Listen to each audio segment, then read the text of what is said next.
నేను ఆశీర్వదించే దేవుడు ఎవరో తెలుసా?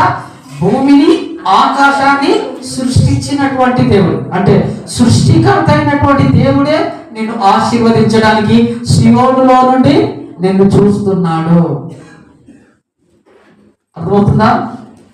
ఆయన నిన్ను ఆశీర్వదించడానికే పిలిచాడు, ఆయన నిన్ను స్థిరపరచడానికే పిలిచాడు, ఆయన నీ పట్ల గొప్ప కార్యాలు జరిగించి ఆయన నిన్ను బలపరిచే దేవుడిగా ఉన్నాడు, ఆయన లక్ష్యమొచ్చేవాడిగా ఉన్నాడు. ఇక్కడ ఏమంటున్నాడు? సియోనులో నుండి నేను నిన్ను ఆశీర్వదిస్తాను. నీ కొరకు ఆకాశ మహాకాశాలు దాటినటువంటి ఆ స్థితిలో నుండి దేవుడు నిన్ను చూసి నిన్ను ఆశీర్వదించబోతున్నాడు. నీకు ఆశీర్వాదం ఎక్కడ నుండి రాబోతున్నది? సియోనులో నుండి నీకు ఆశీర్వాదం ఉన్నది. నువ్వేం సాధారణమైనటువంటి వ్యక్తిగా ఉండడానికి వీలేదు.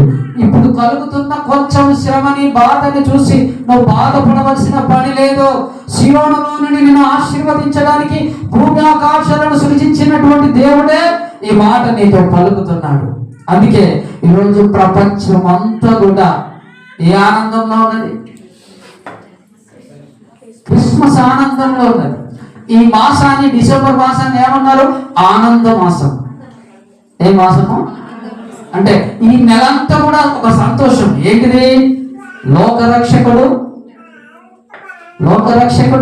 పుట్టినటువంటి నెల కనుక ఈ నెలంతా చెప్పాలంటే యూదులు నవంబర్లో నుండి ఈ ఆనందాన్ని సెలబ్రేషన్ చేసుకుంటూ ఉన్నారు.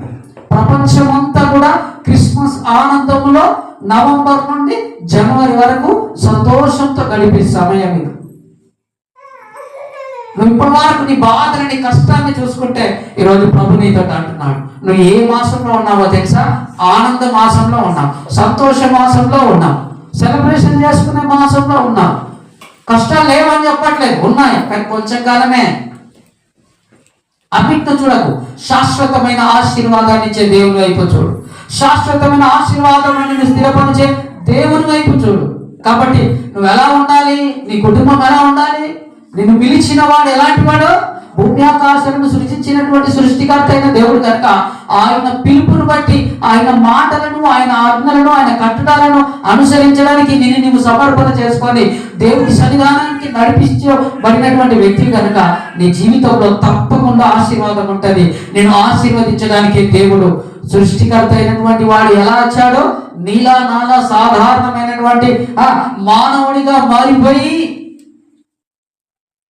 మనని రక్షించడానికి లోకాలను సృజించిన దేవుడు లోక రక్షకుడిగా ఈ లోకానికి వచ్చి నీ పాపాన్ని, నీ శాపాన్ని